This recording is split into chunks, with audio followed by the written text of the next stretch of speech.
Kalau yang tadi ditanya yang khusus mengenai NU ikut terlibat dalam tambang, menurut saya tidak ragu.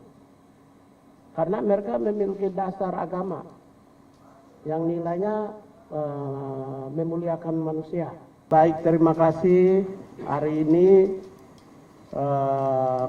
saya didampingi oleh Pak Wakil Menteri, kemudian staf ahli. Kami bertemu dengan Ketua Umum PBNU. Tujuannya hanya satu, ya. Dua. Yang pertama silaturahmi, ya. Silaturahmi dengan beliau. Yang kedua meminta masukan, nasihat. Saya kira itu aja. Masukan soal berbagai hal. Yang pertama tentang bagaimana membangun peradaban HAM di Indonesia dari perspektif beliau sebagai salah satu tokoh sekaligus tokoh intelektual. Begitu.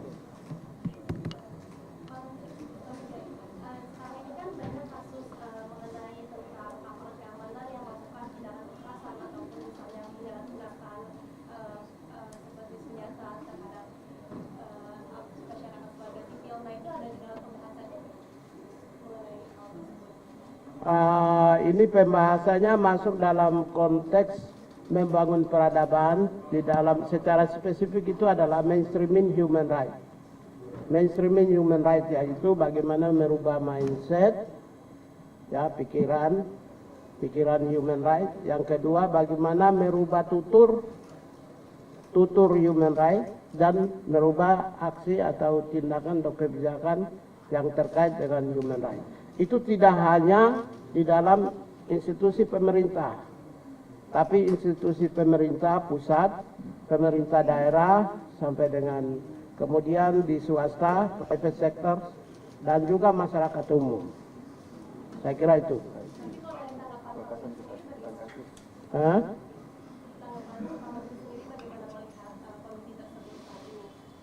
Oh, kalau itu kan tidak bisa saya sampaikan. Saya sudah berbagai tempat sudah saya sampaikan secara spesifik. Jadi tolong saya ditanya tentang pertemuan aja dengan dia. Pak, Kementerian HAM kan punya Stranas Ranking Nasional Bisnis dan HAM, Pak. Terus kan PBNU kan juga ada IUM tambah, Pak. Itu maksud yang diomongin nggak, Pak, nanti bahwa nanti usaha itu akan tetap patuh terhadap aturan bisnis dan HAM gitu, Pak? Kalau kami sangat percaya dengan Nahdlatul Ulama, karena dia dipayungi 3. Yang pertama adalah nilai-nilai spiritualitas yang ada, yang tentu menghormati human rights. Yang kedua, PBNU memiliki standar dan cara pandang perspektif hak asasi manusia berpedoman pada prinsip-prinsip dasar yang sudah ada, namanya Deklarasi Kairo 1990, dan Ketua Umum PBNU sangat menguasai Deklarasi Kairo. Yang ketiga, Ketua Umum PBNU juga sangat paham tentang berbagai deklarasi human rights internasional.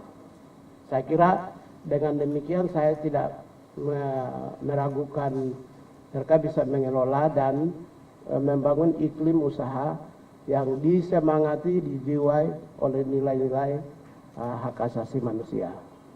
Dan di Indonesia, kalau sampai hari ini posisi saya menegaskan kepada seluruh perusahaan-perusahaan di Indonesia dalam konteks bisnis dan HAM, posisi saya hari ini adalah lebih kepada voluntary, sukarela, yang sedang meminta mereka untuk melakukan perbaikan dan pendidikan, membangun iklim usaha yang berbasis atau berpedoman pada nilai-nilai HAM.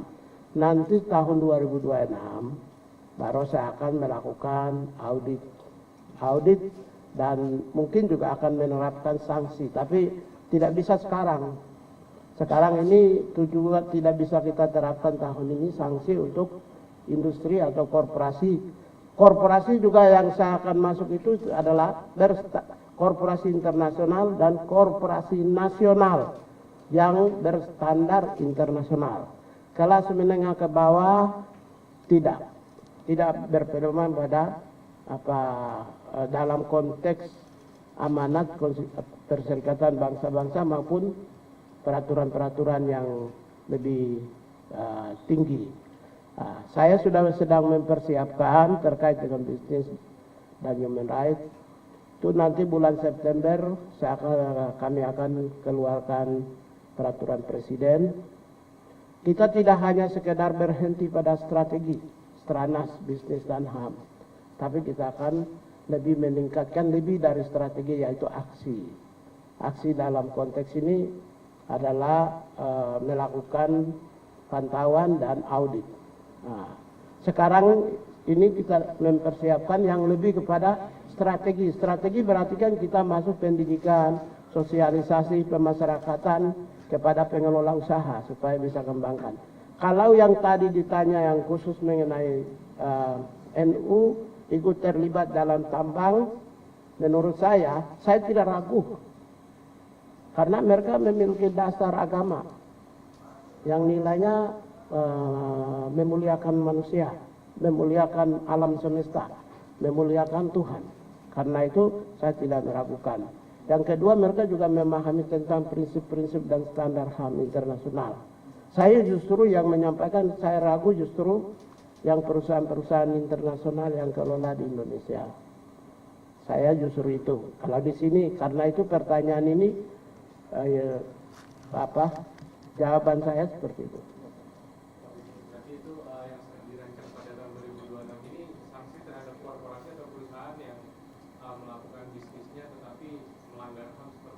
Ya. Oh, sanksinya sekarang seluruh dunia sudah jadi semangat. Semangatnya begini. Nanti kalau pengelolaan usaha yang tidak berpedoman kepada hak asasi manusia, di dalam prinsip internasional itu ada 3. Pemerintah memiliki perlindungan, melindungi, protection, yaitu tugas pemerintah. Tugas perusahaan adalah menyangkut tentang penghormatan. Yang dimaksud penghormatan itu adalah bagaimana mengelola usaha, ya, dengan berstandar pada prinsip-prinsip HAM. Lalu yang ketiga itu bagaimana kalau terjadi sebuah peristiwa pelanggaran, seperti Minamata di Jepang, Fukushima atau Chernobyl yang menyebabkan ekosistem biota, kerusakan terhadap alam dan juga kepada manusia. Bagaimana melakukan proses remedinya, restitusi terhadap korban dan lain. Nah, itu sudah ada standar. Karena itu berpedoman pada standar inilah sebenarnya yang nanti kita akan menerapkan setelah 2026 ke atas. Tapi kalau saya lihat semua perusahaan tidak sanggup juga, ya nanti kita lihat. Nah, sekarang ini proses tahun ini adalah kami berikan kesempatan kepada perusahaan untuk melaporkan kondisi usaha yang dikembangkan melalui online, Prisma namanya. Mereka bisa melaporkan misalnya sesuai dengan undang-undang kita kan tentang disabilitas 101 artinya setiap perusahaan yang mempekerjakan 100 orang harus ada disabilitas 1 orang. Andaikan jadi perusahaan melaporkan melalui Prisma di online kepada Kementerian HAM. Oh, kami mempekerjakan ada 1 orang karena karyawan kami 100 orang. Itu. Setelah itu tidak apa-apa. Untuk tahun ini kami percaya aja. Gitu. Tapi mulai tahun depan kami akan cek benar gak? Ternyata kami datang cek di perusahaan itu tidak ada 1 orang pun disabilitas tidak dikerjakan oleh mereka, maka itu sudah jadi salah satu bobot penilaian akan kurang di tahun-tahun yang. Tapi itu 2026 ke atas ya. Saya juga tidak mau gegabah. Saya beri kesempatan untuk korporasi untuk bisa mengembangkan itu.